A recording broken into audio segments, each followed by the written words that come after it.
Afternoon. So firstly, just to pass on Philip Robinson's apologies. I know it's been changed this morning, but he did really want to be here. But hopefully I will cover all of his work in a way that gets across where we're going next. And just say, thank you, tech people. I hate these, and this is so obvious which one I have to press.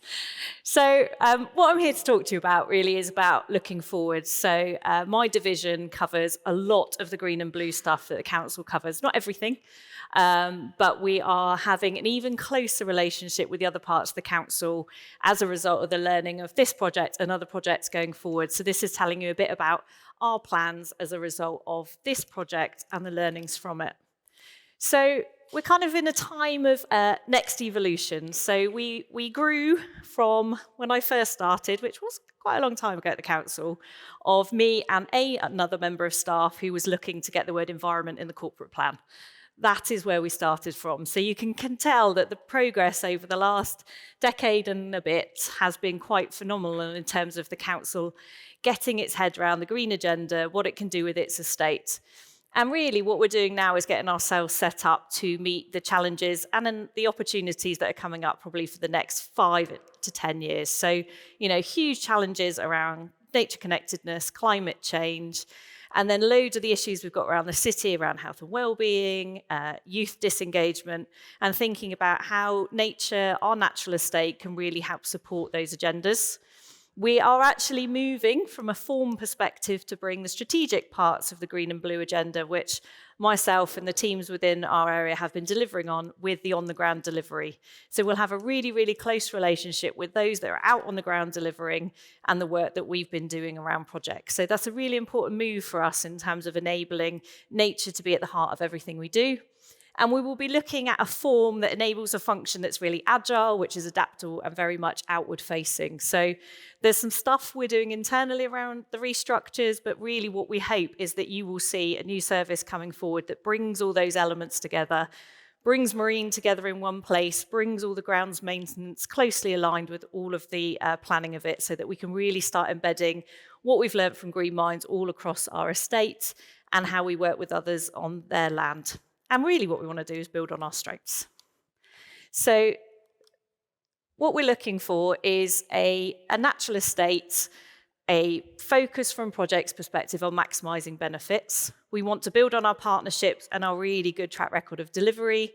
Obviously, funding and finance is always going to be important, but I think we have some really exciting opportunities coming up around that we want to make the most of and be very innovative and pioneering.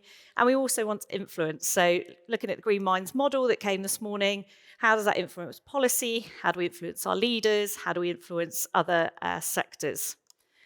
So we are definitely looking at how nature gets embedded in our place-based delivery model. So as a city council, we cover such a huge amount of different areas of work. And what we want to do through the learning from this project and others is how do we embed nature in all of those? So, from the health and community angle, obviously it's very obvious around climate change and how nature can support with adaptation, but also about how does that work with supporting adults? What does it mean for the housing agenda? How does it align with our children and young people? So there's a real kind of how do we embed nature in all those areas? And particularly, we're looking more and more with our projects about how do we link that with the Sustainable Development Goals so that nature becomes a real ally in allowing us to meet some really big challenges in a way that really works for people, works for Plymouth, and works for the planet. So there's a real kind of focus on we've got a big estate, we have an influencing role, we work on big strategic projects. How do we embed nature as a real ally in delivering all of these things and make sure it doesn't sit in a silo, but also that we maximise the quality of it so it actually helps us. And if we're doing it alone, we're doing it wrong. I mean, this has been a mantra for a long time, and it's really nice that I recognise a lot of people here, so clearly that does work. So we know with all our big projects, whether it's the National Marine Park, the Community Forest, Green Minds, or the smaller scale, we cannot do it on our own in isolation. Not because, in some places we have the land and some places we have the funding, but actually to make this long lasting, ensure that there's a legacy, ensure that the people who these projects will influence actually have a say. We need to do it with partners. So this is just a mix of all the partners that we've worked with over the last couple of years, But we're also really keen that we work with partners in different ways. So we're talking to people like the National Trust. We've got project staff embedded with us that are employed by the National Trust. So we're not taking that we've got all the answers on partnerships yet or delivery, but actually we want to make sure that we're set up to enable partnerships to work in lots of different ways. So I can see our red T-shirts, National Trust, they sit next to our pool farm.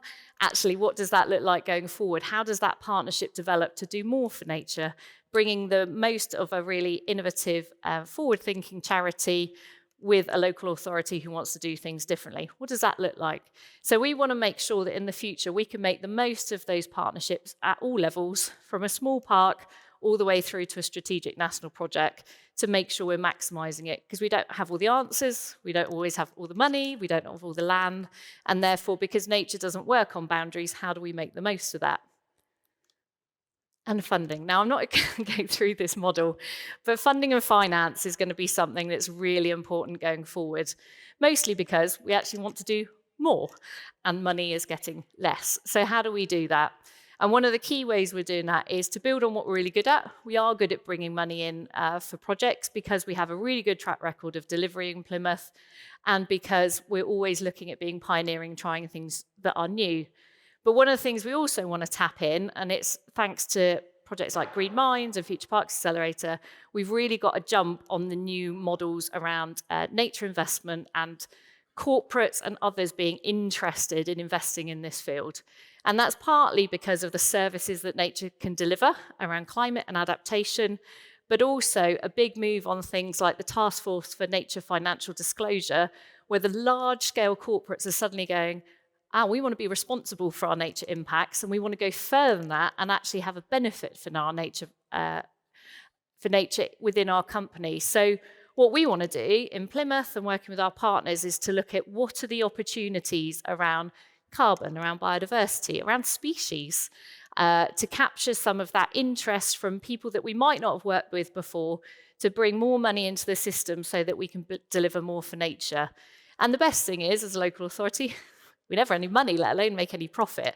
So we're a non-profit making organisation, which means anything that we can draw out of this system will go back into it to develop pipelines of projects, to develop more things for nature on the ground and with people. So it's a really exciting area. And I think with the Green Minds model about being pioneering and innovative, having nature as something that others want to invest in and want to see done really well is really important. And finally, we want to influence, the Green Minds model. What do we want to do more of? Well, the best thing is we've got such great examples now in Plymouth about what we're doing. So from everything you've heard about Green Minds, you can see that there's a whole wealth of evidence now to go out and talk to people about doing things differently. We'll use that. With the UK's first national marine park, how we engage people with the ocean, how do we do that well? We can talk to people about that. Community forests, we've got one in Plymouth and South Devon. Collectively, as a network of 13, we delivered over 1,000 hectares of planting last year in a way that worked with places. We can take that learning. So one of the things that we can do really well is influence how others think about integrated nature, because we can talk about all the things we've done. And that's really important, I think, in people believing in what can be done and what can be achieved, and putting some kind of hope and positivity around working with nature to deliver better. And it's not about taking away from anything, it's actually doing more things in different ways that actually benefit a whole load of people. So we want to integrate to bring, obviously, new funding in. And, there's a lot of questions around putting in a number, a currency against nature, but it's coming. So we might as well influence it and make sure it's done well. We can fight the system or we can work with it and we can change it. And I think, again, we're in a really good position because of the work we've done to be able to go and talk to people about what the standards should be better. What's a gold standard for biodiversity net gain and the units that are developed? How do we work with developers to make sure that actually our expectation is they keep all the nature on their development site as much as possible before they start looking off-site? And we've got the ability to do that, and we've got the ability to be a pioneer in that, in the fact that actually, as a local planning authority, as the City Council, and as a deliverer, we can kind of work on both sides to influence and make sure nature's at the heart of it. Integrating with people, we do a lot of it, we can always do better. So again, the learnings from projects are really helping us to think about how do we take the learning from Green Minds around nature connectedness and making nature visible to the National Marine Park, everything's hidden under the sea, and taking all that learning, which means that we get things done quicker. We can take all that learning and take it a step further. The digital work that's coming out of Green Minds is being fed directly into the National Marine Park in terms of how we make what's hidden under the sea visible to people so that they engage with it, so they build those pro-nature environmental behaviours and actually become custodians. So the system is progressing, it's working. And we also want to influence other areas, so things like skills, jobs, careers. We know already that there's probably not going to be enough people with the right skill sets for the jobs we will create through the big projects, let alone if you look across the country. So what we're doing is working at a national level as well to get those nature jobs really being thought about in terms of pipeline from schools, through colleges, through training. I'm particularly interested in people retraining, coming into the sector from other areas who might have skill sets that would really work for us. So we want to take that bit of the Green Minds model, use the fact that we've got a really good track record of doing and influence what's coming forward. So in summary, we've got some internal changes we're making, which hopefully will make sure we are a better partner to work with.